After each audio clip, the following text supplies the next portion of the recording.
So this is a really interesting one, and one I think is quite common. They'd had a bad experience with an agency before, and all the campaigns that they were running were showing a really good in-app ROAS, but when they actually looked in the back end, they weren't generating any more sort of customer sales, and therefore the business wasn't actually growing. So they're spending a lot more money on ads, but the business isn't growing. So there was a bit of a disconnect. And it turned out that they were actually paying for a lot of return customers. And this is something we see quite often, especially when you start using smart bidding. Google just goes after the people it knows it's going to convert, and they are often the people that are already buying from you.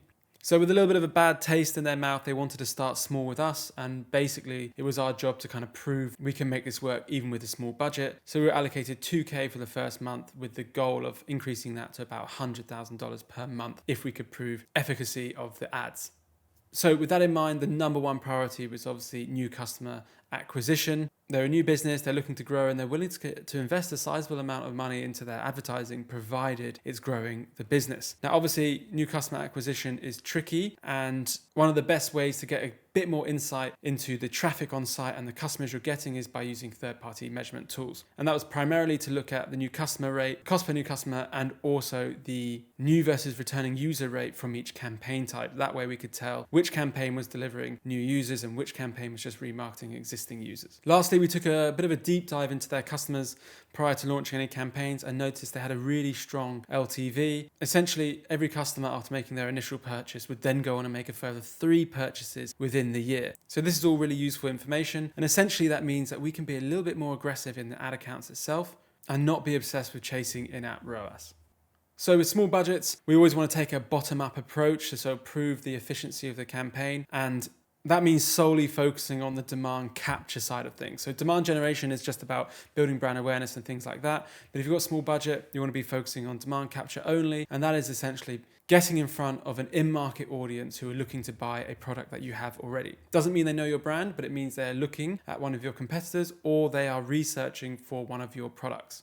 And the core campaign types you want to be using for demand capture are your standard shopping ads and your performance max ads. And the standard shopping is essentially there to ensure you deliver a cold audience to site and ensure that you are reaching people who haven't heard of your brand before. And the performance max sort of breaks down into 2 avenues. 50% of it will sort of go after remarketing audience, get that dynamic remarketing in and potentially go for some of your brand terms, which you can exclude anyway. And then the other 50% will go for that cold audience that it knows is ready to buy now.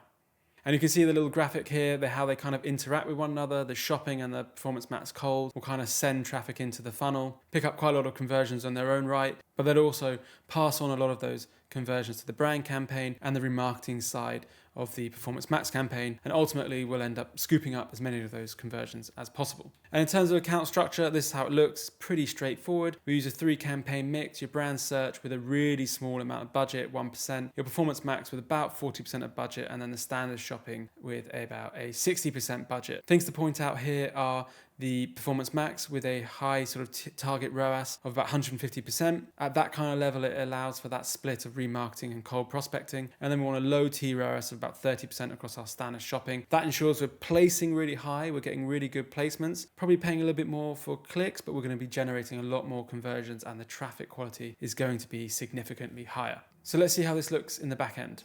So you can see here we started activity back in week of the 2nd of September 2024, and this is kind of our first month of activity in what we kind of refer to as a sort of settling period. So we got all of the campaigns up and running on low spend. But a lot of work was needed to get those shopping campaigns, for example, firing efficiently. And that's really important. As you can see, the sort of cost per conversion is really fluctuating at early doors. And that's completely expected. But a lot of work needs to go in there to ensure that we can bring those costs down. You can see here, we managed to get some stability, bring those cost per conversions down. And that's when we began to push the scale.